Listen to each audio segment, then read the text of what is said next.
Samsung just dropped the official Galaxy Unpacked invite, and we're exactly 2 weeks away from the Galaxy S26 series.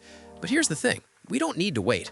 WinFuture's Roland Quandt just leaked the complete specs for the entire Galaxy S26 lineup. I'm talking full spec sheets, every camera, every battery size, every dimension. The S26, S26 Plus, and S26 Ultra. And honestly, some of this is disappointing. Let me show you. First, the official stuff. Samsung confirmed Galaxy Unpacked is happening February 25th in California, and they're doing something kind of clever with the marketing this time.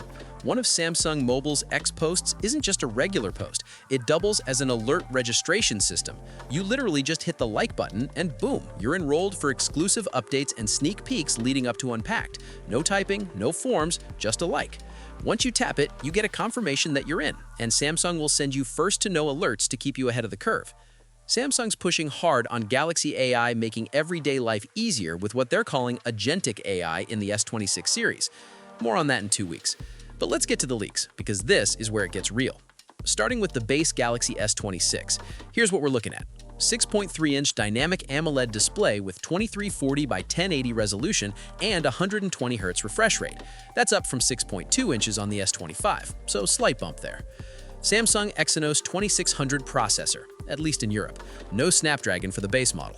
12 GB of RAM with 256 GB and 512 GB storage options. The good news is the base model starts at 256 GB now instead of 128. Cameras, 50 megapixel main with f1.8 aperture, 10 megapixel 3x telephoto with f2.4 aperture, 12 megapixel ultrawide with f2.2 aperture, and a 12 megapixel selfie camera. Battery is 4,300 mAh, up from 4,000 on the S25. But here's the problem. Charging is still stuck at 25 watt, no upgrade there.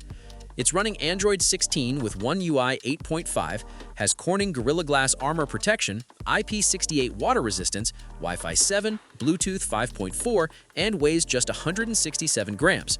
Colors are white, blue, black, and violet. So here's my issue with this phone. Only a 300 mAh battery increase, no charging speed upgrade, and no Snapdragon chip. If the price is going up like rumors suggest, this is going to be a really hard sell. Moving to the Galaxy S26 Plus, and honestly, this one makes even less sense.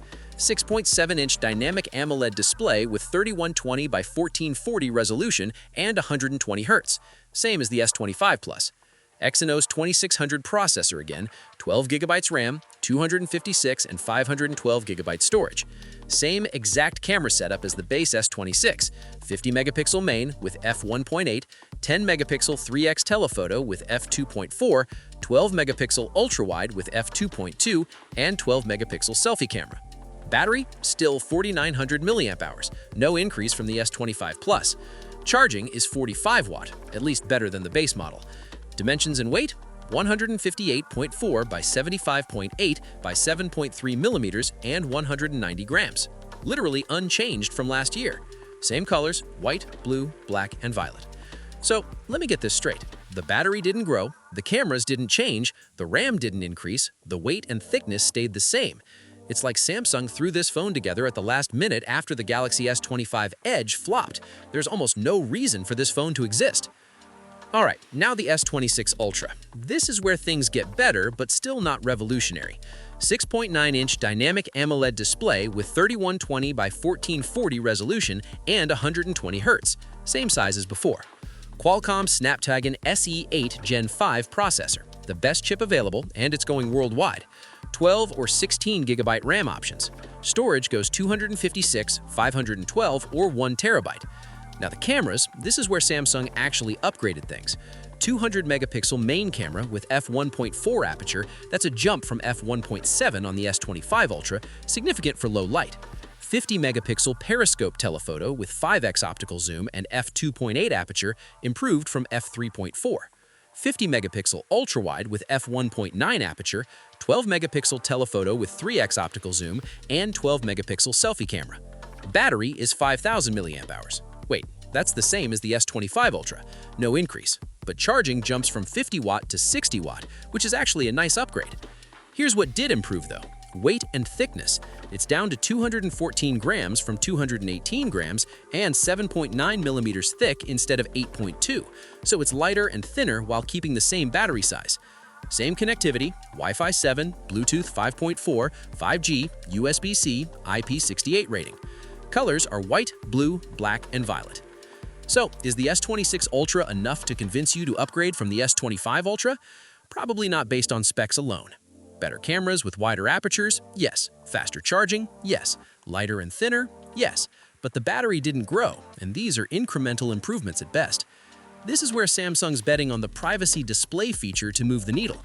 That's the tech that keeps your screen clear when you're looking at it head-on, but dims automatically when viewed from the sides to prevent shoulder surfing.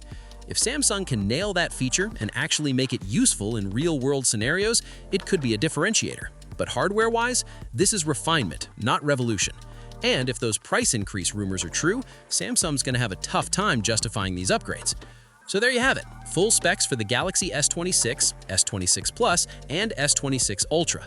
February 25th, we'll see if Samsung has any last-minute surprises up their sleeve. Would you upgrade based on what we know now? Let me know in the comments. And if you want full coverage when these phones drop, make sure you're subscribed. Catch you next time. Peace out.